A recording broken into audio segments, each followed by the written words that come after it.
All right, let me move on to our next session here. And we're going to pick up very much on some of the themes that Ed talked about, and no better person really to do it than Dr. Harry Mamaysky, who is a consultant to KBRA, and I'll give a brief introduction, but very credentialed to weigh in on these topics. Harry is a professor of professional practice at Columbia Business School, where he serves as the director of the program for financial studies. Prior to his return to academia, Harry founded the Systemic Risk Group at Citigroup, plenty to chew on there for sure, and served as a member of the firm's Risk Executive Committee. Previous to that, he was a senior portfolio manager in Citi Principal Strategies with a focus on relative value credit trading. He's held positions throughout his career at Old Lane, Morgan Stanley, and Citigroup. Harry's also, again, as I mentioned, a consultant and an important part of our team at KBRA Altman. And so he's going to explore a topic on everyone's mind today: is high yield credit in a bubble? Harry? That's great. Thanks a lot, Van. Thanks, Ed. I'm sure you're still listening for the great presentation. So just a quick question, Van. Can you see the screen that I'm sharing? I can indeed. Okay, perfect. Okay, great. So nice to be together in this virtual space with all of you. And we have some really exciting stuff to talk about, which is work we've been doing at KBRA, thinking about credit valuations in addition to forecasting default rates. And the topic of my talk is credit in a bubble, which I alluded to, which I think a lot of people have been thinking about. So let's sort of set the foundation for how to think about this. So what did the world look like about a year ago at the end of the year that introduced COVID-19 to the world, unfortunately? Well, if you just think back to a snapshot of what high yield credit looked like at the time, fundamentals have really deteriorated, obviously. So we have two measures. This is some data I put together at Columbia. So the interest coverage, so the EBITDA to interest ratio, fell dramatically at the end of 2020, and leverage, as measured by net debt, so debt net of cash to EBITDA, massively spiked up. And the little gray bar you see here is what turned out to be a very short-dated recession. It was that big COVID-19 shock, but it only lasted, according to the NBR economists who date recessions, it only lasted like 2 months. So that's what the world looked like at the end of that COVID shock. And then if you go and look at valuations, of course, high yield credit spreads massively responded to this economic and credit shock. And briefly, in the middle of 2020, actually early in March, like right at that point there, credit actually traded above 1,000 basis points. So, deeply distressed. I mean, we hadn't seen that level of credit since the global financial crisis, where credit did even worse than that. However, after this gigantic sell-off that we saw in 2020, which in retrospect would have proven to be a fantastic buying opportunity in credit and in all other risk assets, as a matter of fact, credit experienced a massive rally and ended the year at a sub 400 level. Now, of course, the rally didn't happen by accident. The market is thinking ahead of what's going to happen. And we don't have all the data in for high yield yet for 2021, but we do have national accounts data published by various government agencies in the US that track similar measures. And we can sort of see how those measures that had really deteriorated so much in 2020 have behaved in 2021. So let's just look at the same measures we saw before. If you look at the coverage ratio, that's that blue line, which had fallen a lot, very similar picture to what we saw from high yield, that bottoms up analysis I showed you before. The coverage ratio massively spikes up in 2021. And the leverage ratio, as measured by non-financial corporate debt to EBIT ratio, massively falls. Of course, the driver here is earnings. Having experienced this catastrophic fall in earnings, or EBIT or EBITDA, things bounced back in 2021. And in terms of earnings ability to cover interest, also interest rates are low. And in terms of the net debt to EBITDA ratios or EBIT ratios, both of those began to look a lot better. So from a fundamental point of view, credit started looking much better in 2021, and obviously markets being forward-looking anticipated a lot of that in 2020, thus the rally. So let's look briefly at the default cycle, right? So one of the things we do at KBRA Altman is track defaults. We took over Ed's data that Ed's been curating for many years, and he entrusted us to do it now. So let's look at the default cycle. This shows you a chart of the default rate going back to the mid 70s, which is when the data begins. And interestingly, even though 2020 was by many, many measures a horrendous year for humanity, by this one measure of default rate, it wasn't such a bad default cycle. In fact, you compare it to what happened in 08 and 09, and you compare it to like the WorldCom Enron era of 2000, 2001, 2002, like this was even in 2020 was fairly benign.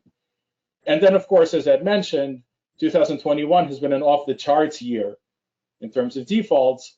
There just aren't any defaults. I mean, there's just a smattering of them. And as I mentioned, when they do happen, the recovery rates are very high, as we wrote about in one of our Altman Insights pieces, exactly in line with that curve that Ed and his co-authors estimated about 15 years ago. That's exactly how things have been playing out this year.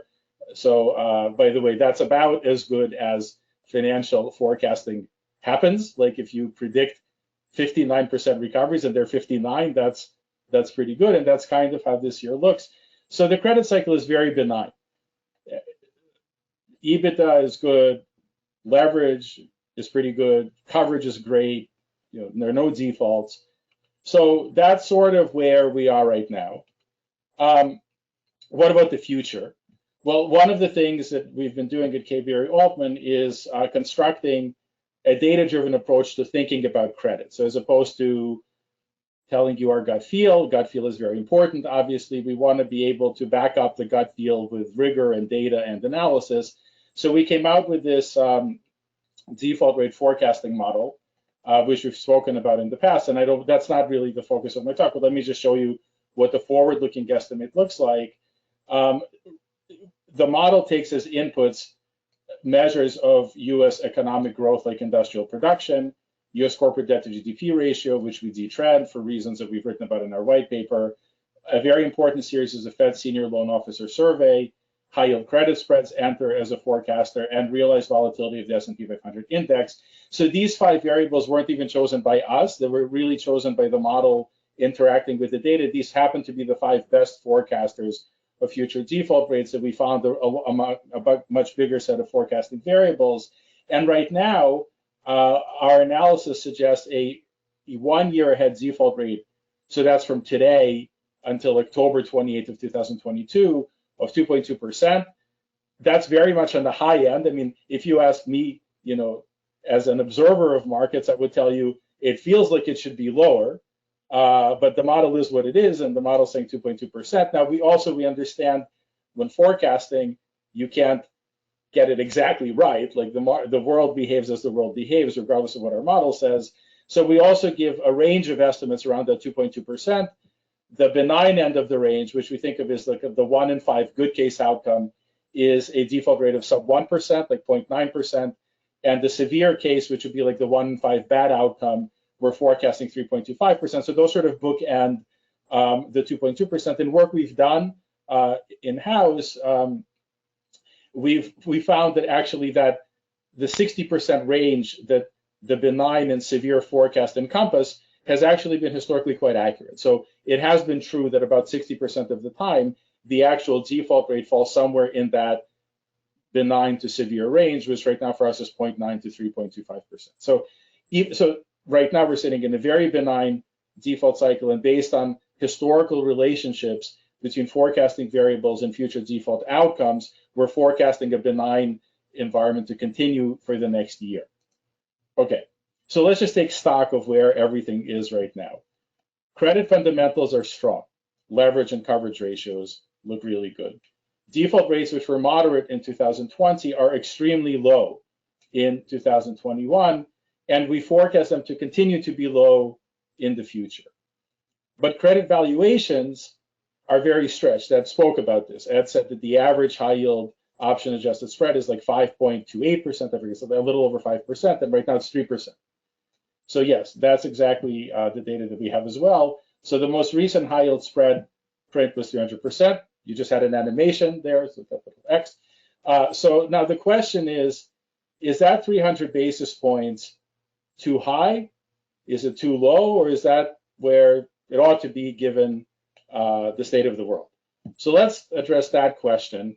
And our first take on this question is to apply what I would call, the traditional sort of street research way of looking at this. So how do people look at this? And it's a very smart way of looking at it. I'm not criticizing. So here's what people often do. They'll line up high yield spreads. So that's the red line in this picture. That's this line with another variable that's correlated with high yield spreads. In this case, I'm looking at the VIX. I'm pulling the data from a wonderful website called Fred offered as a service to the entire community by the St. Louis Fed. So that's where the data is coming from. And so what you see has happened is this divergence recently where the VIX has stayed relatively high. So for those who aren't familiar, the VIX is an index, an average, so to speak, of short-term implied volatility on S&P 500 options. It's like the market's fear gauge. It's a forecast of how volatile stock returns will be over the next few months, commingled with a risk premium that investors are charging to sell kind of insurance through options to other people. So there's been this divergence. And if you think the VIX is right, and that 20 is sort of the right measure of unhappiness, then credit spreads, if you just line the red line up with the blue line, should be at like 500 basis points, like right in line with their historical average. However, there's a flip side to that, and that is, who's to say that the VIX people are smarter than the credit people, right? Maybe the credit people are right and the VIX people are wrong. And if that's the case, then another interpretation of this picture is that it's not the credit spreads are too low, it's that the VIX is too high, and credit is a huge market, like $10 trillion or so. Maybe the blue line should be lower and not the red line higher. So it's kind of hard in this setting of looking at one variable versus another variable to really figure out, which of the two variables is right and which one is wrong. But you can identify discrepancy, but it's just hard to say how they should reconcile. So that's one observation. So we can have another observation, another relationship between credit and other market variables, which is interest rates. So here I'm showing you a picture of, again, credit spreads in red, and the blue line is minus the 10-year interest rate. So right now, minus the 10-year interest rate is minus 1.6%. And by the end of 2018, when 10-year rates were like over 3%, minus 10-year rates was minus 3%. And the reason I show it this way is because there's this inverse relationship, typically on average, with a lot of noise, between interest rates and high yield spreads.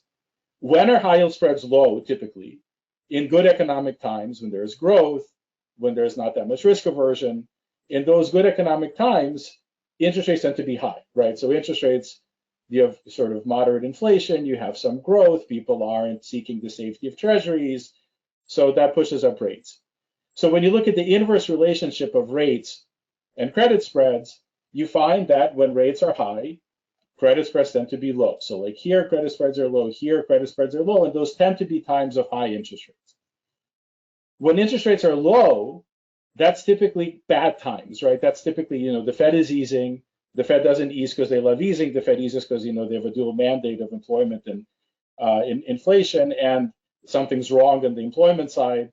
So typically when rates are low, credit tends to be wide, reflecting sort of bad economic conditions. So there's this inverse relationship, like, rates became very low by early 2020, so minus rates sort of peaks, and credit also peaks. Now, looking at this relationship, there is, again, this huge divergence, right, between interest rates or minus interest rates and credit spreads.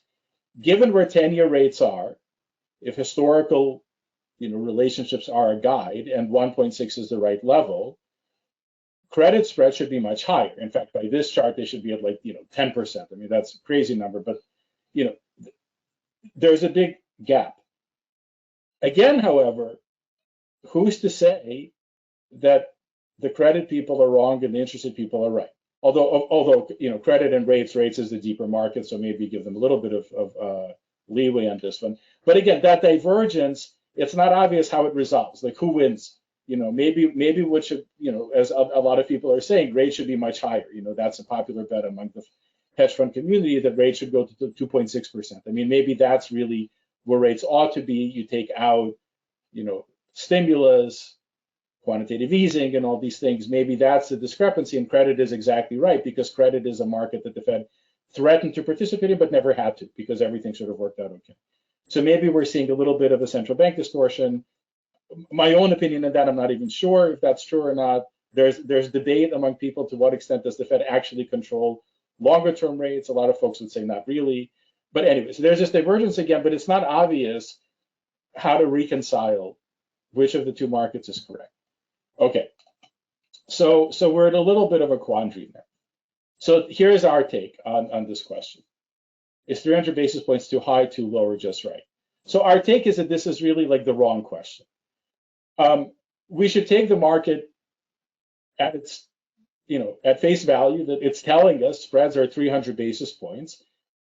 It's a deep market. A lot of you participate in the market. There's a lot of really intelligent people who trade in credit spreads, and this is the market equilibrium. Given the supply that firms are issuing and the demand from investors, we end up at 300 basis points.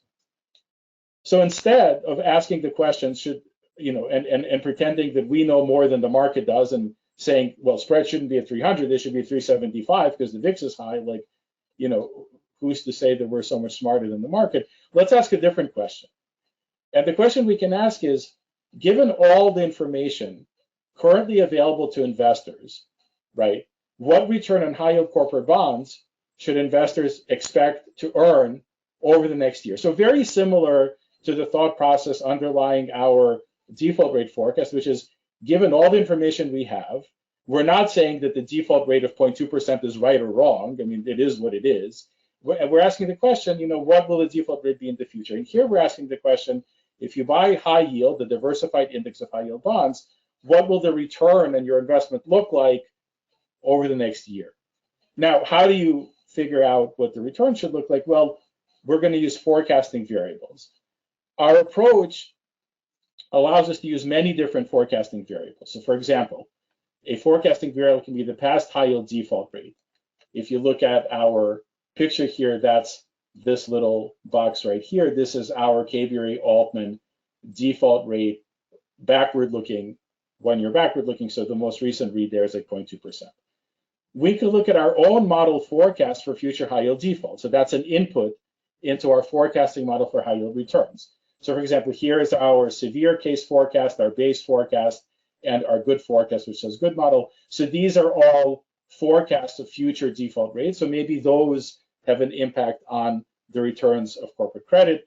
We can look at realized volatility in either credit or equity markets, which is always a proxy for just news arrival, how much uncertainty investors have for how to interpret new information. We can look at economic growth, inflation, the level of credit spreads, the change in credit spreads, and a lot of other things. We can kind of throw in the kitchen sink of forecasting variables and ask, well, what do all of these things say about the future return on high yield corporate bonds?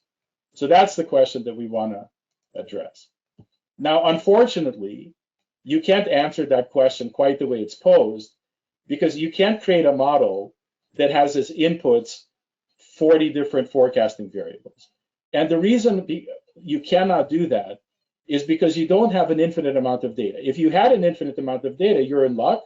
You can estimate a model with 1,000 forecasting variables, all of them would be exactly right, but you need like 1 million years of high yield spread data. We don't have 1 million years of high yield spread data. So what you can do is you have to whittle down that set of forecasting variables to a much smaller set. Because with a bigger set, you can basically explain in any 20-year period, you can perfectly explain returns, but then when you use that model to forecast what happens in the future, it gives you junk, like no reasonable answer, totally useless. So you have to find the parsimonious representation among all of these forecasting variables that can capture information about future return on high yield. So to do this, we use a machine learning technique. I know that's a buzzword, maybe more accurately saying a statistical technique called the lasso regression. For those of you who are curious what it means, I always forget what it means. It means least absolute shrinkage and selection operator. What a lasso does, it's really clever. You feed in like 40 different forecasting variables, and it tells you, okay, I don't need 38 of them, or I don't need 36 of them. They're useless to me. I really just need 3 or 4 of them. So it allows you to sort of create a much, call it smoother forecast by ignoring a lot of information. So you need 2 parameters to sort of make this approach work.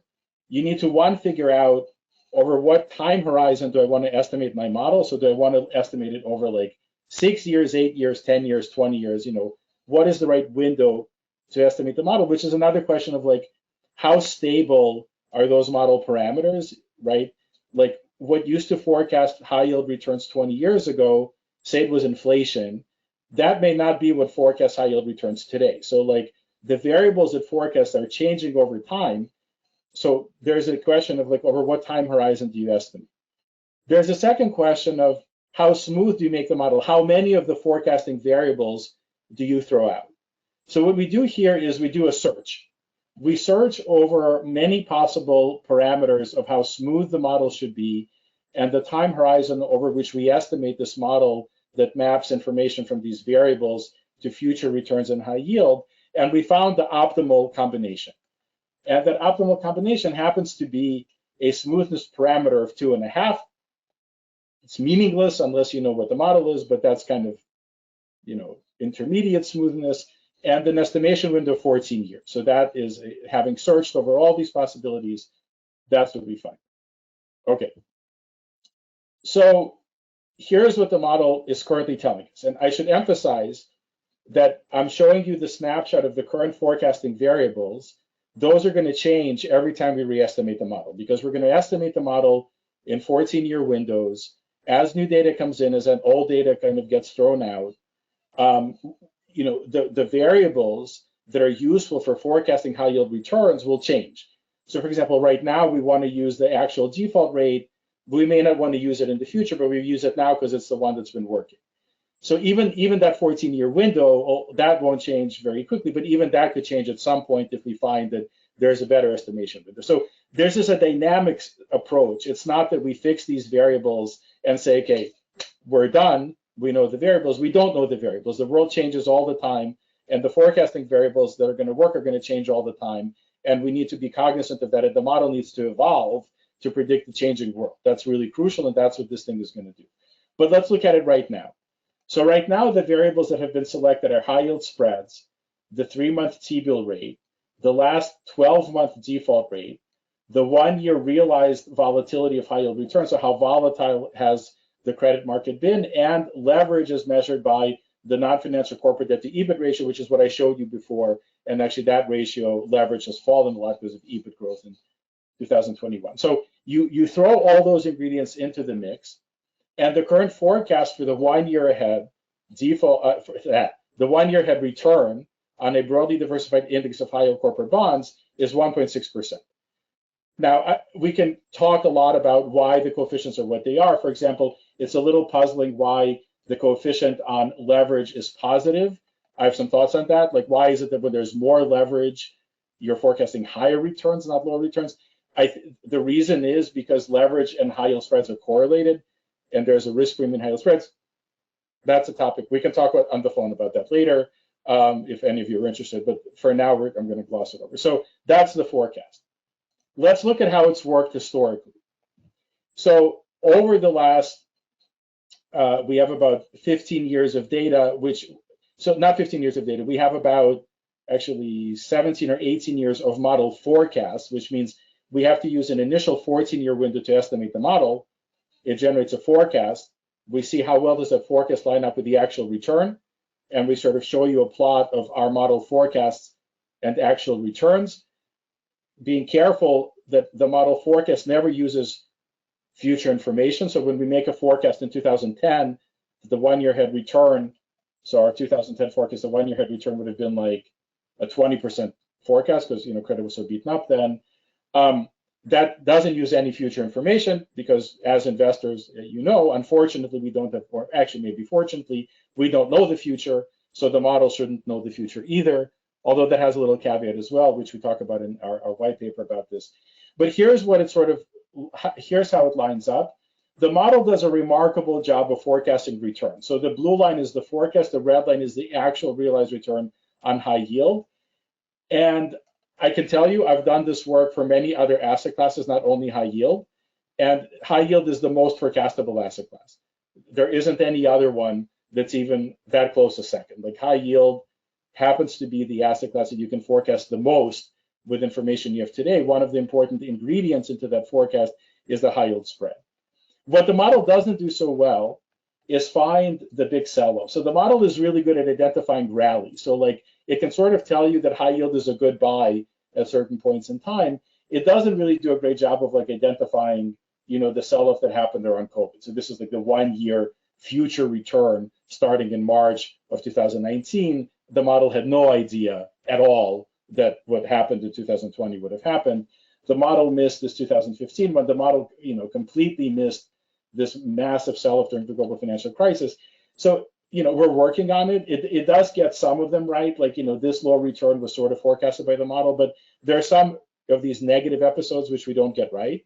But it does get a lot of things right. For a forecasting model, this performance is actually really, really good. So that's what the model looks like. Our forecast is currently 1.6% return on high yield going forward. So let's address the questions that we sort of introduce us with. The credit cycle is characterized by strong fundamentals, unquestionably, low defaults, low spreads, and forecasted defaults are also low. The low spread effect is what dominates for our model forecast, and the model forecast is a paltry 1.58%.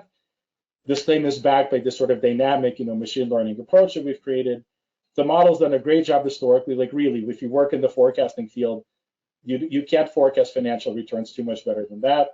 But it has a hard time identifying these big sell-offs.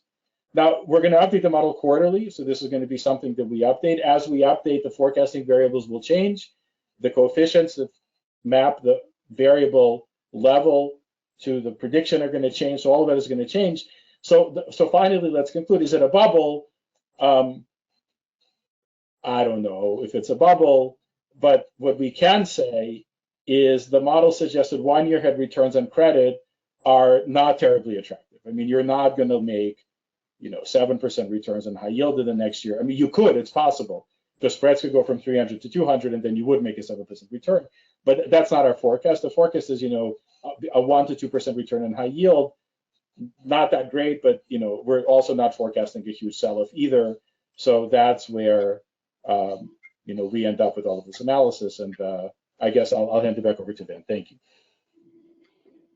Thank you, Harry. So that is, I love the dynamism of the model, that it's constantly getting updated with new information. I guess 1.6%. We talked a bit about it. Not terribly exciting. So if you were put on your asset allocation hat, your investing hat, your 1-year ahead forecast in high yield is 1.6%, given everything Ed talked about and that we've talked about and that we know in this credit market. What do you do with high yield earning at 1.6%? I mean, look, I'm going to give an answer that I think is not terribly original, but it feels like equities is the better place to be parking your money right now. So it doesn't mean, of course, if you're an asset allocator, you're going to take your high yield allocation to zero. But like, if you are supposed to be between 8 and 10%, I mean, it feels to me like being closer to that 8% rather than the 10% is probably appropriate right now. If you're a long short person, do you go short high yield? I'm not, according to our model, if you short high yield, you're going to lose 2% next year, right? So I'm not sure it's a great short. But when you look at other places, you look at the valuation on some U.S. stocks, especially in light of the current low rates, the high earnings growth, right? You looked at I think Microsoft and Google's revenue was just astounding that we saw a few days ago. I mean, that just seems to be the better place to be, to be overweighting right now relative to credit with a, option adjusted spread of 3%. Just doesn't seem like it's going to, generate a huge amount of return for investors. Yeah, do you think these returns in fixed income, is that a risk factor overall to markets? Are these destabilizing moments, or are we all just sort of numb to all this and we accept it because maybe we think the government has got our back? So, so one thing I should point out is one of the things that the model generates. So the blue sort of region around the solid blue line is, again, that 60% between the 1 in 5 good case and 1 in 5 bad case outcomes. So there's a range of forecasts from the model. The tail end of the range is credit sells off, like you have a return of -5% or so investing in credit. I mean, it doesn't feel to me that credit is the place where we are developing imbalances in our economy, right? Like I don't feel that credit risk taking is imprudent. I think where there is some less prudent risk taking on the credit side is in the crypto space, which is a whole separate issue. If you've been reading about this like DeFi stuff, decentralized finance, there's an enormous amount of leverage being built up in that system that real money is participating in. I think there are way more unknowns in that space than there are in fairly transparent high yield corporate credit. So I don't feel that like we are at an inflection point of like companies have just become too levered and now this is all going to blow up. I mean, I feel like companies have been prudently raising capital. They're not doing anything crazy as far as I can tell. Corporate governance, there's a huge emphasis on corporate governance from all sorts of sectors. So that's pretty healthy. So it doesn't feel to me like high yield is really where you should be looking for that catalyst that blows things up. But the returns still look fairly paltry.